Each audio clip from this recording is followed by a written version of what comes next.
आशा करता हूँ आप सब बहुत अच्छे होंगे। मेरा नाम है सिद्धांत अग्निहोत्री, स्टडी आईक्यू पे आपका बहुत बहुत स्वागत है। 2-3 हफ्ते बाद मैं वैक्सीन की बात कर रहा हूँ।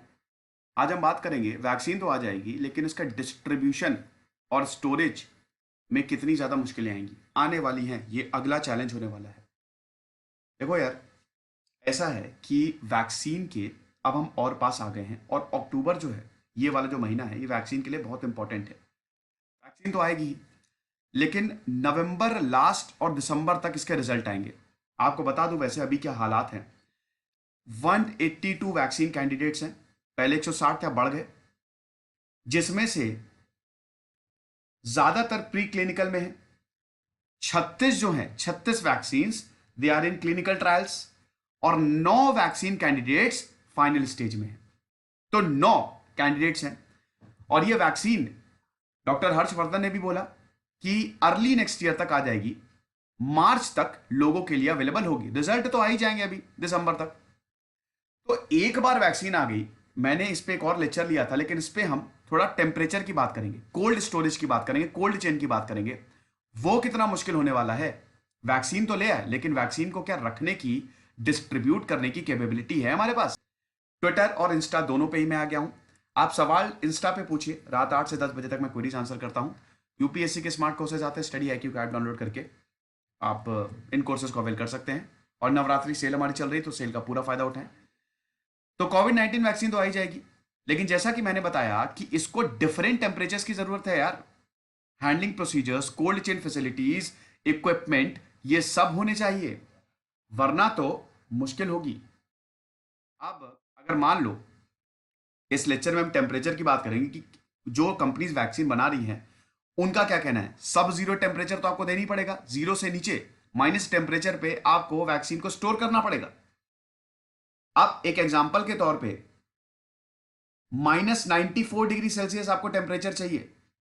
कुछ वैक्सीन तो ऐसी हैं कि आपको -94 डिग्री सेल्सियस टेम्परेचर देना पड़ेगा, और अगर आप नहीं देंगे डिग्रेड हो जाएंगी, खराब हो जाएंगी वैक्सीन। तो वैक्सीन तो बन गई, लेकिन टेम्परेचर पे आपको रखना है। तो क्या हमारे पास ये कोल्ड चेन फैसिलिटीज हैं? कोल्ड चेन फैसिलिटीज होती क्या है, पहले आप ये जान लीजिए। कोल्ड चेन आप समझ ही गए होंगे, कोल्ड मतलब ठंडा। तो दवाई को आपको ठंडी जगहों पे रखना पड़ता है। इसके लिए आपको बड़े बड़े रेफ्रिजरेटर्स चाहिए। रेफ्रिजरेटर्स ही टाइप के होते हैं वो। Cold system, cold storage system होता है वो, वरना वो खराब हो जाएंगी। तो कोल्ड चेन बेसिकली वो सिस्टम है जहां पे हम स्टोर करते हैं दवाइयों को, वैक्सीन को ट्रांसपोर्ट करते हैं। एक रिकमेंडेड टेम्परेचर होता है। जो वैक्सीन बना रही है वो बताती है देखो यार इतने टेम्परेचर पे रखना है। अब इतने टेम्परेचर पे रख दिया, उसके बाद वो वैक्सीन सही रही, और फिर आपको उतने ही टेम्परेचर पे ट्रांसपोर्ट भी करनी होती है जहां पे पहुंचाना है। और जहां पे ये पहुंच रही है वहां पे भी इतने ही टेम्परेचर मेंटेन करने के लिए ये फैसिलिटीज होनी चाहिए। तो कोल्ड चेन में तीन चीजें हैं, तीन मेजर कंपोनेंट्स हैं। सबसे पहले तो क्या आपके पास इतना बड़ा इंफ्रास्ट्रक्चर है कि नहीं। दूसरी चीज, ट्रक्स हैं कि नहीं ट्रांसपोर्ट करने के लिए। और सबसे इंपॉर्टेंट चीज, स्टोरेज वेयर हाउसेज है कि नहीं। कोल्ड स्टोरेज वेयर हाउसेज नहीं होंगे तो फायदा क्या। वैक्सीन बन भी गई, फायदा क्या, पहुंच ही नहीं पाएगी। पहुंच भी गई, खराब हो जाएगी वो। तो अगर मान लो हमारे पास कोल्ड चेन फैसिलिटी नहीं है, तो they will be exposed to the temperature outside the recommended range. -94 degree Celsius पे मान लो किसी वैक्सीन को काम करना है, बाहर का टेम्परेचर तो बहुत बहुत बहुत कम होगा ना। तो क्या होगा, वैक्सीन खराब हो जाएगी, वेस्ट हो जाएगी, पोटेंसी इसकी रिड्यूस हो जाएगी, वैक्सीन काम ही नहीं करेगी। तो इसीलिए ये कोल्ड चेन बहुत इंपॉर्टेंट है। अब हम कुछ वैक्सीन की बात कर लेते हैं। MMRV, मेजल्स, मम्स, रुबेला और वेरिसेला, ये जो वैक्सीन हैं इनको कितना टेम्परेचर चाहिए, -58 डिग्रीज फ़ारेनहाइट। और जोस्टर की बात करें, varicella zoster basically chicken pox की जो वैक्सीन होती है, +5 डिग्री फ़ारेनहाइट, मतलब -50 एंड -15 डिग्री सेल्सियस की रेंज में। ठीक है। बाकी बीसीजी के लिए मतलब कितना टेम्परेचर चाहिए, 35 डिग्री से 46 डिग्री फ़ारेनहाइट, मतलब 2 डिग्री सेल्सियस से 8 डिग्री सेल्सियस तक। ये centre for disease control and prevention ने बताया है। तो जो अभी वैक्सीन बन रही है कोविड-19 की, इतना टेम्परेचर हमको देना ही पड़ेगा। यहां पे एक रिपोर्ट आई है, international air transport association centre of excellence for independent validators, उन्होंने ये बताया है, आप देखिए ध्यान से, कोल्ड स्टोरेज फैसिलिटी ना होने के कारण वैक्सीन डिग्रेड हो जाती है।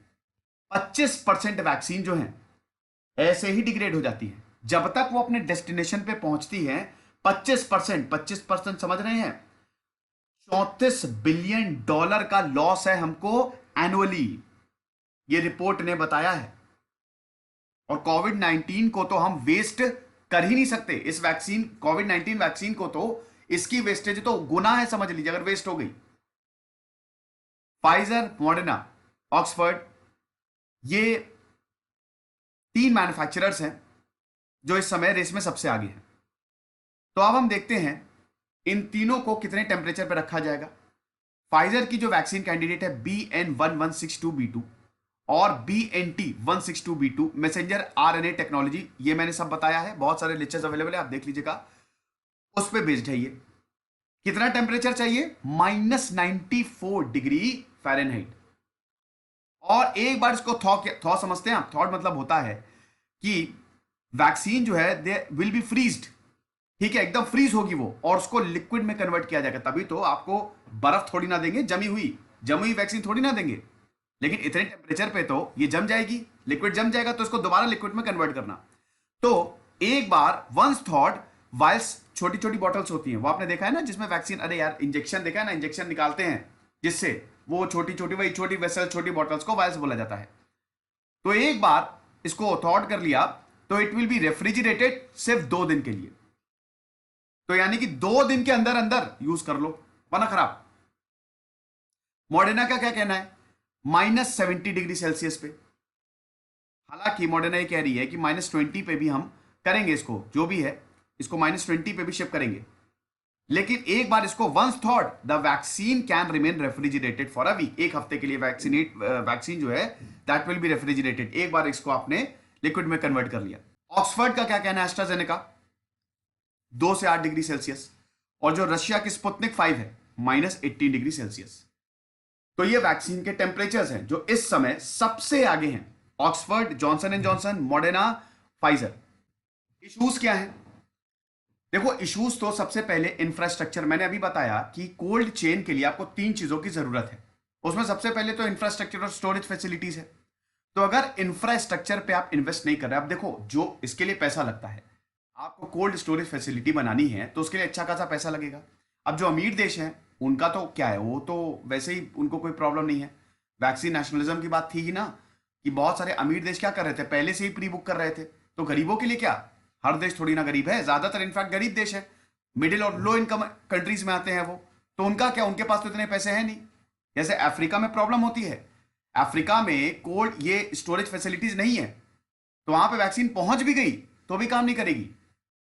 तो इंफ्रास्ट्रक्चर और स्टोरेज फैसिलिटी जो है, अल्ट्रा कोल्ड फ्रीजिंग कैपेबिलिटीज, अब ये सारी अल्ट्रा कोल्ड फ्रीजिंग कैपेबिलिटीज है। -94 डिग्री फ़ारेनहाइट पे अगर आपको वैक्सीन रखनी है तो you need to have ultra cold freezing capabilities, ताकि उसी टेम्परेचर पे वो फ्रीज रहे और फिर इसको लिक्विड में कन्वर्ट किया जाए, मतलब लिक्विड में किया जाए उसे। तो यहां पे इंफ्रास्ट्रक्चर पे इन्वेस्टमेंट, स्टोरेज फैसिलिटीज, ये 2 चीजें बहुत इंपॉर्टेंट है। अब बहुत सारे हॉस्पिटल्स के पास ये नहीं है, क्योंकि अल्ट्रा कोल्ड फ्रीजर्स की ज्यादातर दवाइयों में जरूरत ही नहीं पड़ती है। ज्यादातर दवाई या वैक्सीन जो है, ऐसा थोड़ी ना है, आप खुद सोचिए कि आप अगर इंजेक्शन लगवाने जाते हैं तो ऐसा थोड़ी ना कि वो फ्रिज से निकाल के देता है। ज्यादातर दवाइयों को जरूरत नहीं पड़ती अल्ट्रा कोल्ड फ्रीजर्स की, इसीलिए उनके पास है नहीं। क्यों बेकार में खर्चा बढ़ा है? चिकन पॉक्स की जो वैक्सीन है, चिकन पॉक्स की vaccine, they are stored in frozen. अभी मैंने आपको बताया उसके लिए आपको कम टेम्परेचर की जरूरत पड़ती है, लेकिन ज्यादातर वैक्सीन को अल्ट्रा कोल्ड फ्रीजर्स की जरूरत पड़ती ही नहीं, तो इसीलिए हॉस्पिटल्स के पास है नहीं।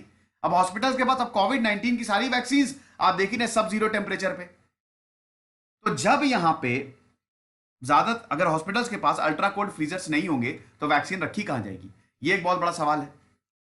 हालांकि ये सबके इंतजाम हो जाएंगे, सच इतनी डरने की बात नहीं है। इस आर्टिकल के हिसाब से मैं चल रहा हूं, लैंसेट के हिसाब से दुनिया जो है इस समय 650 करोड़ फ्लू वैक्सीन को मैन्युफैक्चर और प्रोड्यूस करने के केपेबल है। देखिए 650 करोड़, 6.4 बिलियन। 2021 तक मैंने आपको बताया था ना 182 कैंडिडेट्स है, ढेर सारी वैक्सीन आएंगी। 2021 तक Covid 19 vaccine 9 billion Covid 19 vaccine will be produced. 900 crore Covid 19 vaccine आएंगी 2021 तक। तो अगर आपके पास कोल्ड चेन फैसिलिटीज नहीं होंगी, अगर आप इन वैक्सीन को डिस्ट्रीब्यूट नहीं कर सकते, इरेगुलरिटीज हमको देखने को मिलेगी।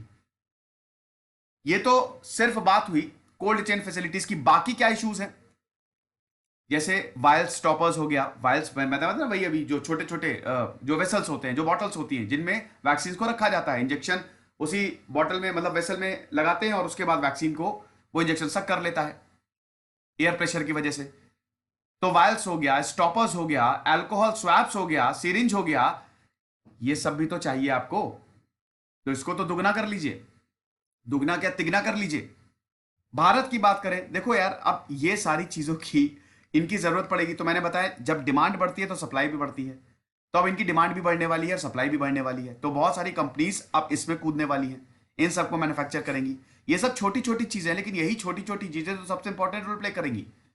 भारत अभी 2 billion units of these vials जो है वो मैन्युफैक्चर कर सकता है, उसकी इतनी कैपेसिटी है। जरूरत पड़ेगी ना इन वैक्सीन को, आप इन्हीं वायल्स में तो रखोगे, इन्हीं वेसल्स में रखोगे। बाकी कंट्रीज जो हैं वो कैसे अपनी कोल्ड चेन फैसिलिटीज को रैंप अप कर रही हैं, सारे देशों को ये तो पता चल ही गया है।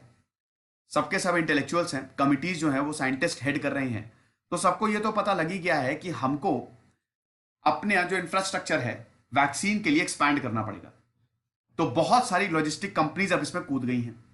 बहुत सारी लॉजिस्टिक कंपनीज, मैंने बताया ना, ये कंपनीज के लिए बढ़िया मौका है, फार्मास्यूटिकल कंपनीज के लिए। भारत उनके लिए बहुत बड़ा मार्केट है। तो कैपिटलिज्म में तो यही होता है, एक बहुत बड़ी आपदा जो है वो कंपनीज के लिए अवसर बन जाती है।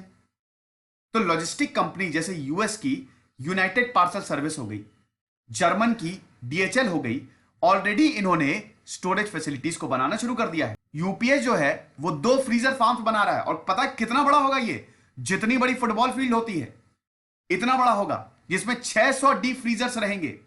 और हर एक फ्रीजर जो है वो 48,000 वायल्स ऑफ वैक्सीन को होल्ड करेगा at a temperature -80 degree Celsius.